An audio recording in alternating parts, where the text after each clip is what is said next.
The book of Esther. It's one of the more exciting and curious books in the Bible. The story is set over 100 years after the Babylonian exile of the Israelites from their land. And while some Jews did return to Jerusalem, remember Ezra and Nehemiah, many did not. And so the book of Esther is about a Jewish community living in Susa, the capital city of the ancient Persian Empire. The main characters in this story are two Jews, Mordecai and then his niece Esther. And then there's the king of Persia, who's something of a drunken pushover in this story. And then there's the Persian official Haman, the cunning villain. Now, this is a curious book in the Bible, mainly for the fact that God is never even mentioned, not once, which might strike you as kind of odd. I mean, isn't the Bible about God? But this is a brilliant technique by the author, who's anonymous, by the way.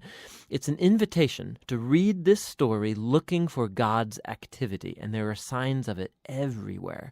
The story is full of very odd, quote, coincidences and ironic reversals, and it all forces you to see God's purpose at work, but behind the scenes. Let's just dive into the story.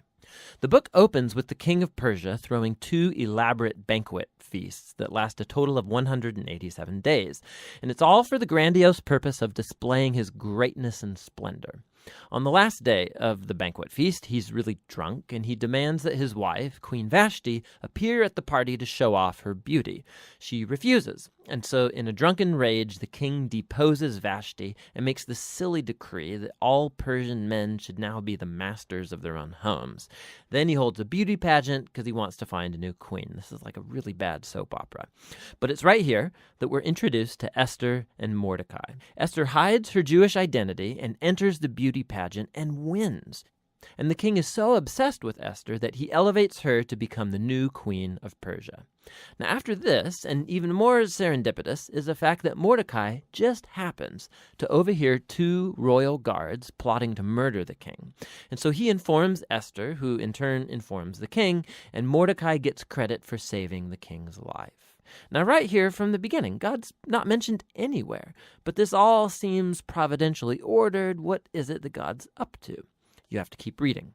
We're next introduced to Haman, who's not actually a Persian. He's called an Agagite. He's a descendant of the ancient Canaanites. Remember 1 Samuel chapter 15.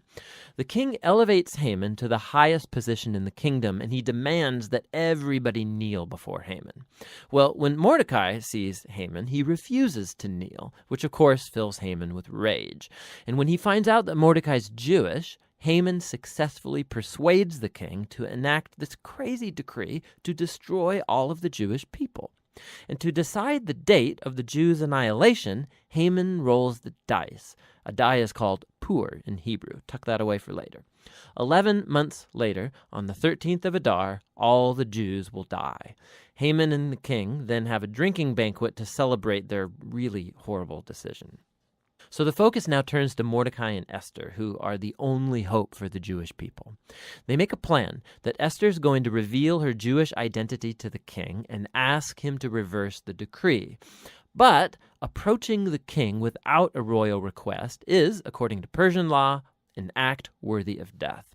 So in a key statement, Mordecai, he's confident that even if Esther remains silent, that deliverance for the Jews will arrive from another place. And then Mordecai wonders aloud. He says, who knows?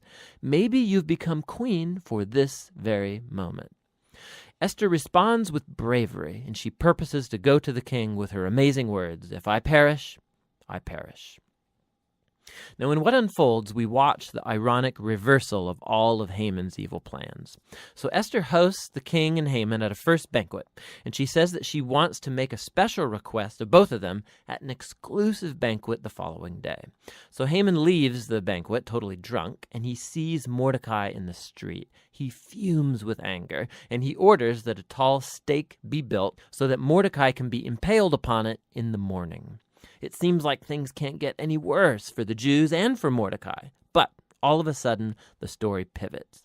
It just so happens that night the king, he can't sleep, and he has the royal chronicles read to him for good bedtime reading, and he just happens to hear about how Mordecai had saved the king's life. He had totally forgotten.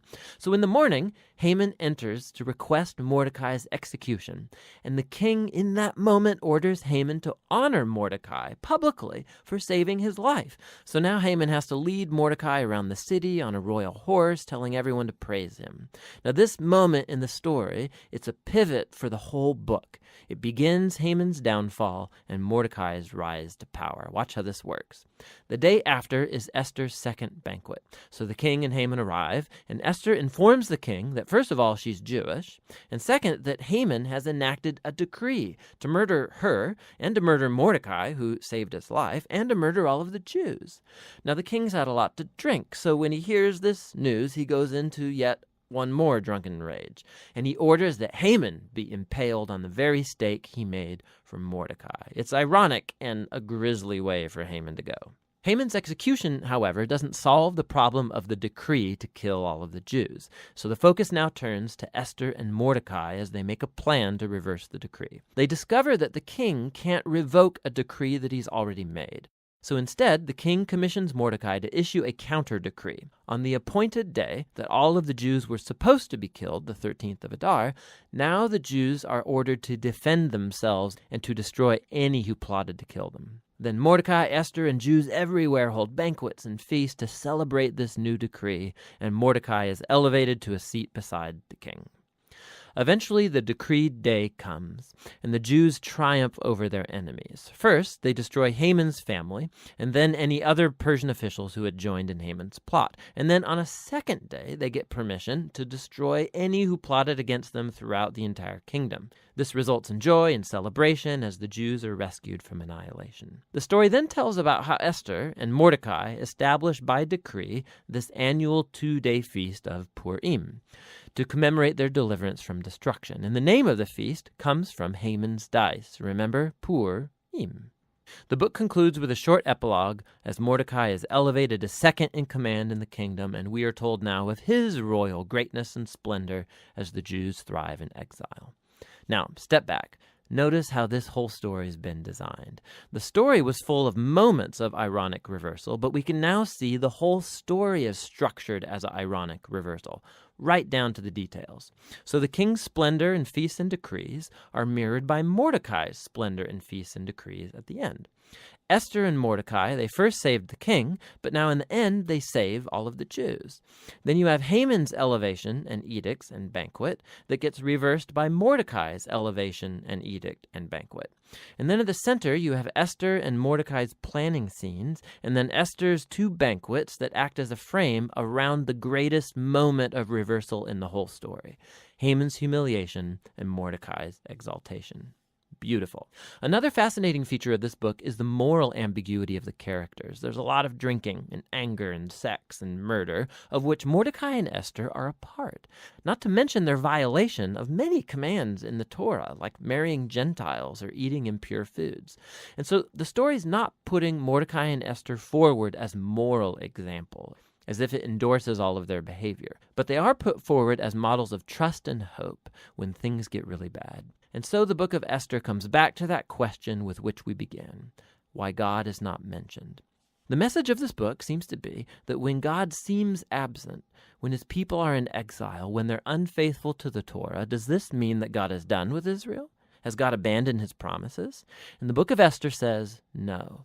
It invites us to see that God can and does work in the real mess and moral ambiguity of human history, and he uses the faithfulness of even morally compromised people to accomplish his purposes. And so the book of Esther asks us to be willing to trust God's providence even when we can't see it working, and to hope that no matter how bad things get, God is committed to redeeming his world. And that's what the book of Esther is all about.